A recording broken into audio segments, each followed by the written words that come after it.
Assalamualaikum warahmatullahi wabarakatuh. Hai, perkenalkan nama saya Wasilatul Rahma Rusdi, biasa dipanggil Sisil, dengan NIM 2201001492, kelas 2022A, Program Studi Bimbingan dan Konseling, Fakultas Ilmu Pendidikan Universitas Negeri Surabaya. Video ini saya buat untuk memenuhi tugas akhir sekaligus pengganti UAS mata kuliah teori dan praktik konseling psikodinamika yang diampu oleh Dr. Bahrudin Al-Habsyi, MPD. Sebelumnya saya akan jelaskan sedikit ya mengenai psikodinamika. Jadi psikodinamika adalah salah satu pendekatan dalam konseling yang memandang bahwa masalah yang terjadi saat ini bisa jadi merupakan akibat dari kejadian atau pengalaman traumatis di masa lalu yang belum terselesaikan. Pendekatan ini bertujuan untuk mengungkapkan semua kejadian tersebut agar konselor lebih bisa memahami konseling sehingga lekas menemukan jalan keluar. Oh iya, perlu disclaimer terlebih dahulu ya, bahwa video ini hanyalah demonstrasi semata. Jadi, masalah yang ada merupakan hasil rekayasa. Konseli diperankan oleh rekan saya yang bernama Tria Putri Ayu Arisona sebagai Nisa. Nisa atau si konseli merupakan mahasiswi yang terjerat dalam masalah percintaan.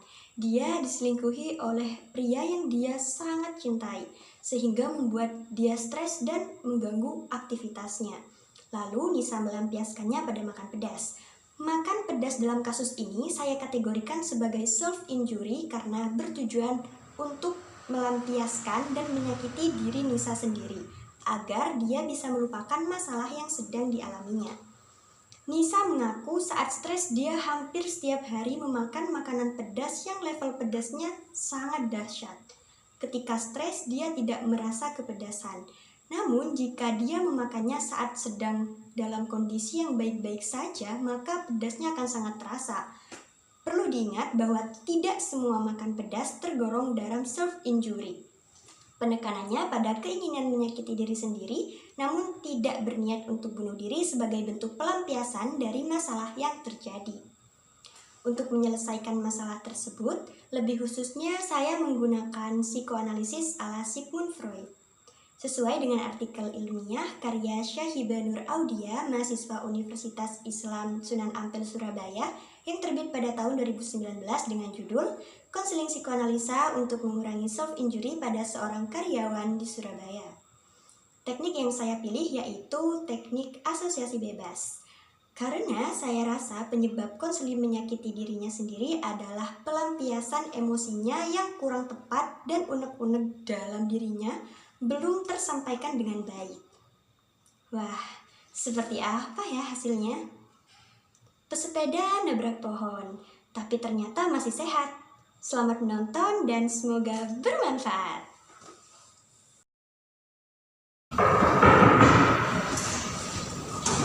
Wah, Mbak Nisa, selamat siang.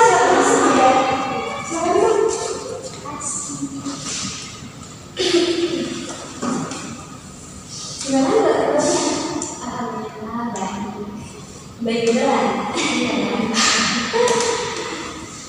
Dari kos langsung ke sini? Iya, aku baru sampai dari sini. Mbak Nisa ini mahasiswi kan? Iya. Kalau boleh tahu semester berapa? Baru dari semester 5. Wah, biasanya kan kalau bulan Mei itu pasti banyak tugas sekali ya kan menjelang kelas. Sebenarnya apa kalau enggak? Aman dikit. Wah, dikit.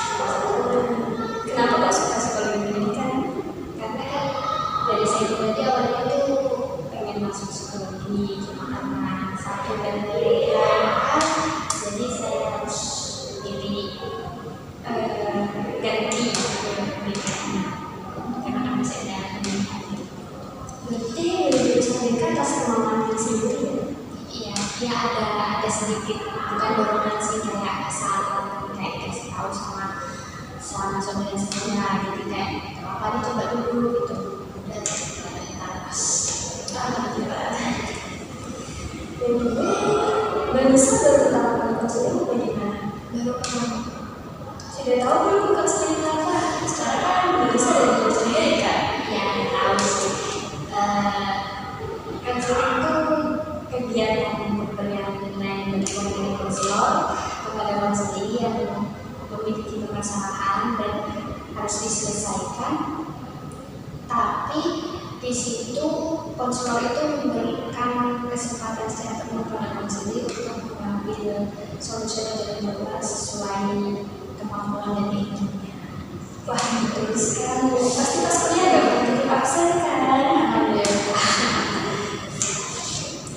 Nah, jadi makanya itu Vanessa langsung kan ya cerita-ceritanya aja semua yang Vanessa pendam, ceritain aja semua hal yang mengganggu hidup Vanessa. Terus kalau misal kita konseling 30 menit, kira-kira cukup nggak? Insya Allah. Vanessa boleh bercerita. Jadi juga kemarin itu kan sebelum saya masuk kuliah itu ada teman SMA saya yang putus dengan cowok atau saya cowok. Nah, di sana kan dia kayak kelihatan banget kalau lagi stres atau pikiran gitu. Nah, saya sebagai temennya juga teman dari SMP kayak ya udah bisa dikatakan deket lah gitu.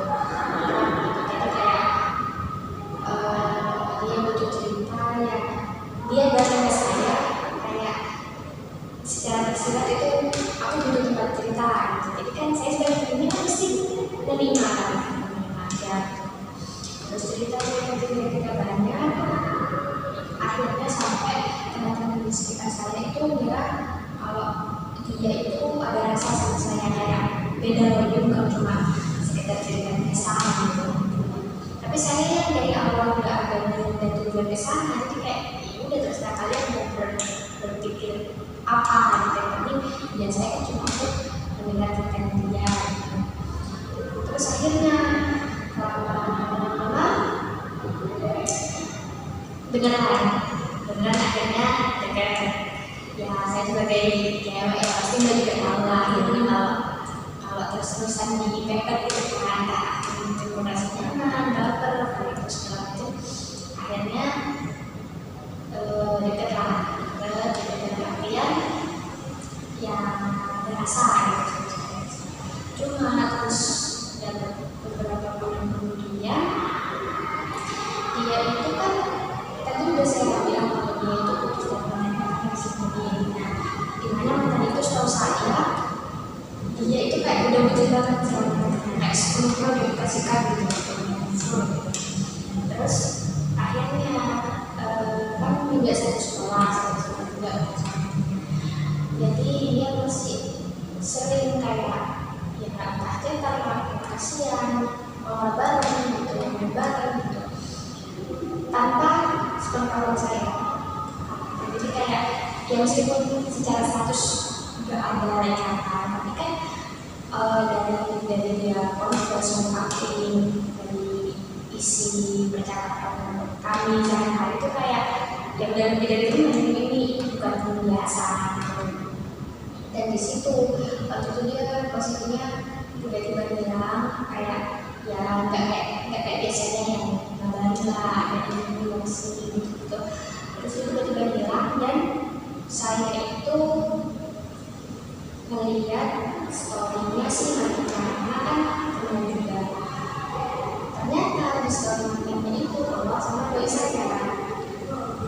Nah disitu kan saya kayak loh ini kok kayak doi saya dari tangan lah, dari rambut gitu. Terus wajahnya mah gak kelihatan, cuma saya kayak ini doi saya dan ini ininya tak dirinya nggak tak cek itu doi saya kayak sebagai cewek kan pasti gengsinya tinggi, jadi kayak ya udahlah tunggu dia sadar sendiri minta maaf segala macam. Ternyata nggak ada, ke arah situ tuh nggak ada. Akhirnya saya kan punya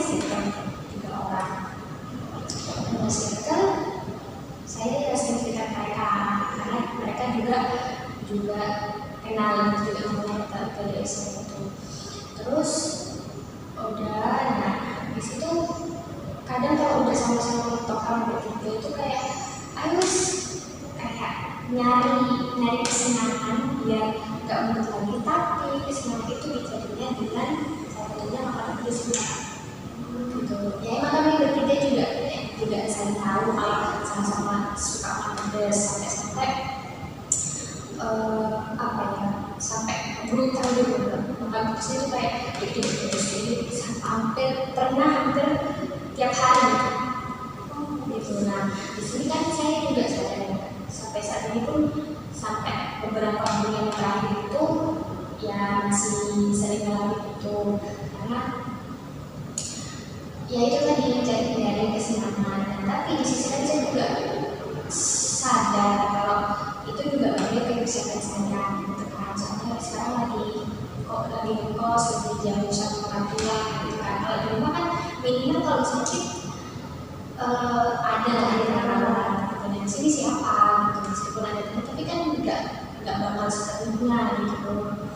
Jadi saya takutnya kalau ini dibiarkan terus itu akan berakibat negatif dari saya. Terus saya kerja juga makanya kalau pelayanannya ke situ, kalau segala macam itu juga masuk self injury. Kalau kita tahu kan katanya tadi dari minggu itu konvers, hanya saja golongannya tidak jelas. Memangnya konversnya tuh konvers yang seperti apa? Kalau masalah konversnya itu yang kayak entah saya lagi nyaman masalah itu, tapi nggak langsung belajar aja karena kan juga kami beda jurusan. Aku IPS gitu. Berarti selama paling dekat dia tuh nggak pernah ngajakin komitmen atau pacaran atau sejenisnya. Kalau pacaran enggak, kalau komitmen mungkin iya, cuma kayak tersirat gitu loh kan. Entah sayangnya dia enak apa saya kontrolkan gitu. Tapi kayak kata teman-teman saya pun ya itu namanya komitmen gitu. Berarti secara kasarnya nih nggak bisa diselingkuhin kan sama si doi. Ya, setelah kejadian itu kalian langsung masuk kontak atau masih berkomunikasi? Sesekali masih, tapi kayak lebih apa ya itu tadi sama-sama gengsi buat belajar, tapi kayak masih kayak ngecek gitu enggak. Jadi kayak akhirnya gengsinya sama-sama tinggi, sekali ngecek itu kayak nahan diri satu sama lain. Kan biasanya kayak ada ngasih perhatian begini, itu kayak lebih ke ya udah aku cek aja gitu. Dan sebenarnya pengen yang sebaliknya gitu, akhirnya kayak tertahan gitu. Berarti Indonesia nggak pernah ngomong apa yang nggak bisa rasain gitu. Kalau untuk ngomong mungkin pernah, cuma nggak yang sampai semuanya, kayak cuma saya itu lebih sadar diri gitu loh, Mbak. Tadi kan nggak ada status pacaran segala macam. Jadi mau untuk ini itu tuh kayak pikir lagi saya itu siapa gitu. Jadi kayak ya akhirnya bener nggak apa-apa terus aja, tapi ya jadi beban pikiran juga, jadi stres ya. Itu ganggu sih apalagi kan kalau kuliah itu kan ya emang masih sedikit ganggu awal, cuma kan kapasitas tugasnya itu kan udah beda sama SMA. Jadi kayak aku butuh fokus yang lebih tinggi lagi gitu. Dan masalah ini juga sedikit banyak mengganggu banget. Kalau boleh tahu, boleh makan pedasnya tuh pedas yang gimana? Kalau dari jenis makanannya yang saya makan sama teman saya itu medis ya. Jadi sampai level paling tinggi itu kalau misalnya saya makan dalam kondisi normal kayak nggak stres dan segala macam itu saya nggak kuat, kayak pedes banget gitu. Tapi pas ketika saya mencoba untuk berbuat segala macam itu jadi kayak biasa aja terus. Berarti pas kalian sadar berarti merasa pedes. Hanya saja kalau dia stres setelah tidak merasa pedes. Iya, lebih kayak biasa aja. Berarti nih yang bisa saya simpulkan juga tuh ngalihin perasaan sakit hati dari diselingkuhin itu ke makanan pedas. Iya. Karena sampai saat ini tuh saya merasa belum menemukan layer lain dari makanan itu selain makanan. Kan tadi kuliah tuh katanya sambil tugas. Cuma kan kayak beda gitu. Kan si tugas juga mati juga akan mumet gitu. Jadi kayak nyari yang setidaknya kasarnya kayak ngelepas juga itu. Apa yang nggak bisa rasain setelah tugas? Kayak ada kepuasan tersendiri, kayak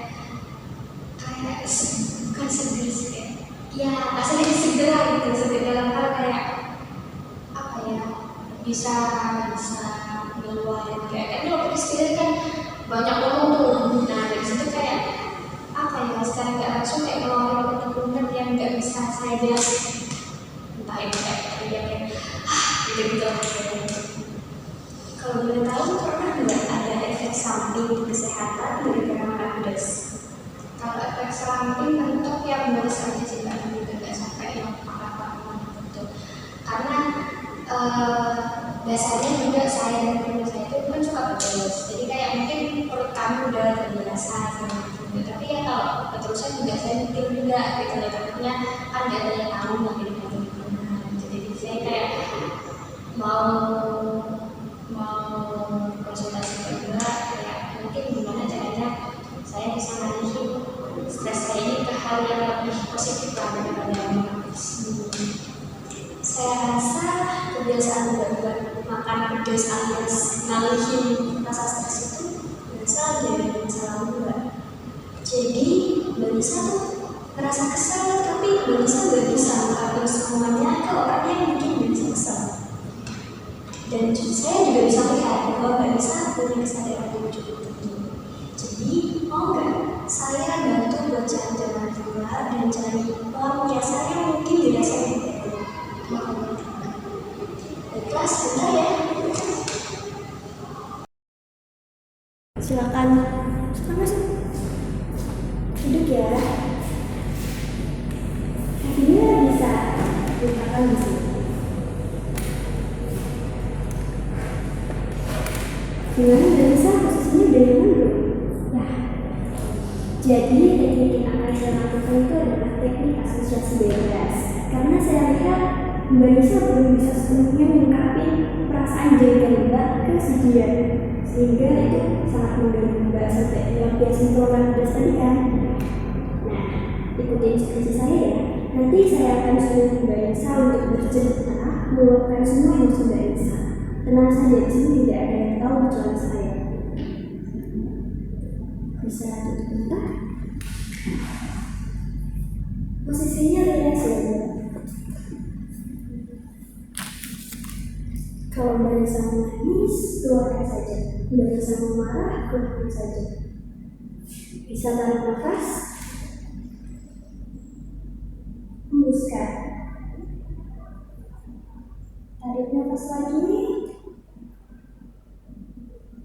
hembuskan. Sekarang utarakan semua yang Mbak Nisa pendam, semua yang Mbak Nisa ingin katakan kepada orang yang menyakiti Mbak Nisa. Silahkan diungkapkan lewat kata-kata. Kenapa sih Mbak bilang aku dari awal?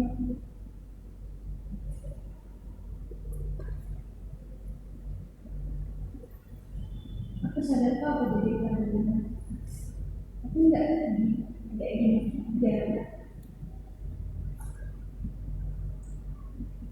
hari gini tadi nggak usah beda, nggak usah ada fokus, nggak usah ada ungkapan perasaan, nggak usah ada sakit hatian.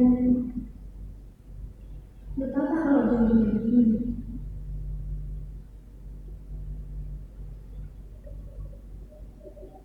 nggak ada makin ribet masalahnya.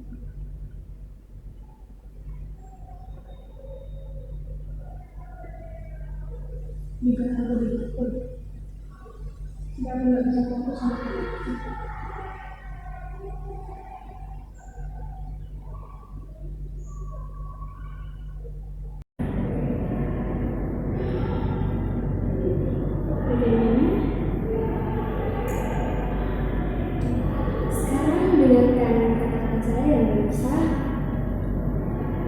Coba ungkapkan perasaan Mbak kalau dengar kata-kata selingkuh.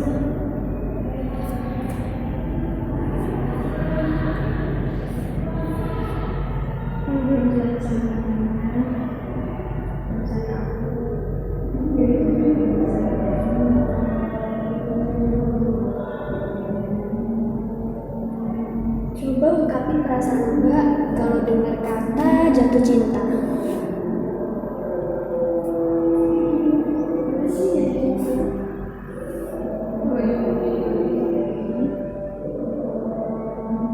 Apa Mbak bisa percaya sama kata cinta?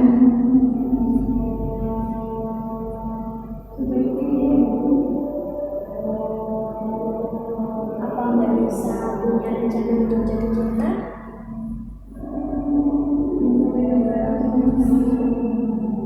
Kalau semisal nanti ada satu orang yang sesuai dengan kriteria Mbak Nisa, apakah mungkin orang tersebut bisa membuat Mbak Nisa jatuh cinta?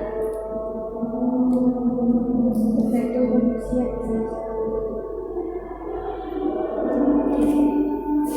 baik, proses asosiasi bebas sudah selesai.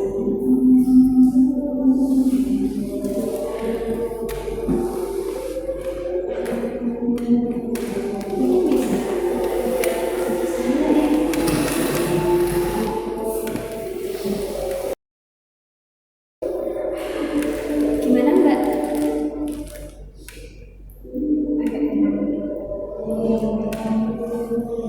Tadi Mbak kok bisa mengeluarkan semua kata-kata itu?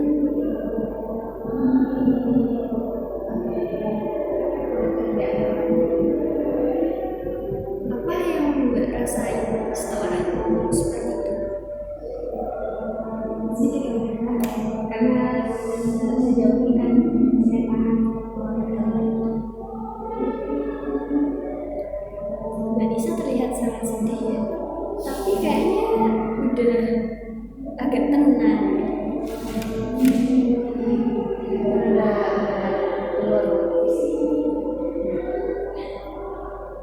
Terima kasih ya sudah teknik asosiasi bebas dengan baik.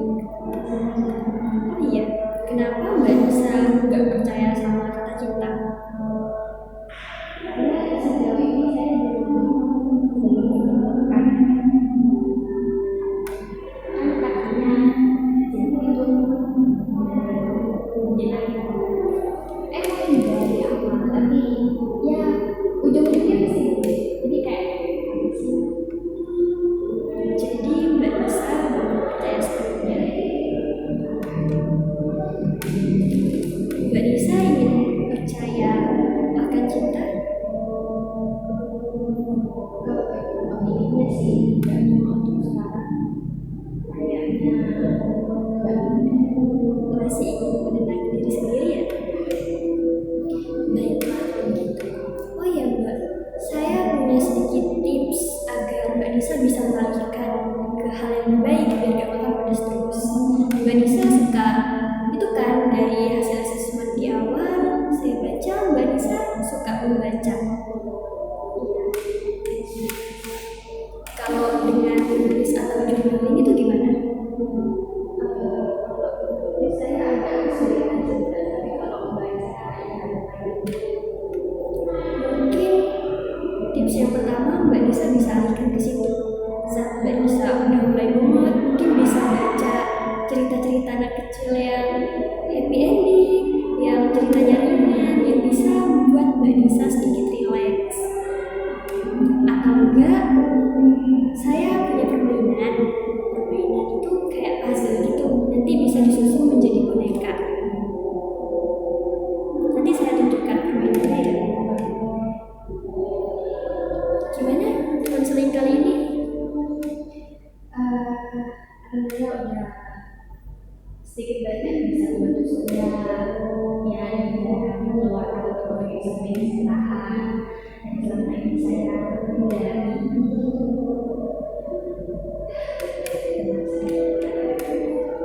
Alhamdulillah.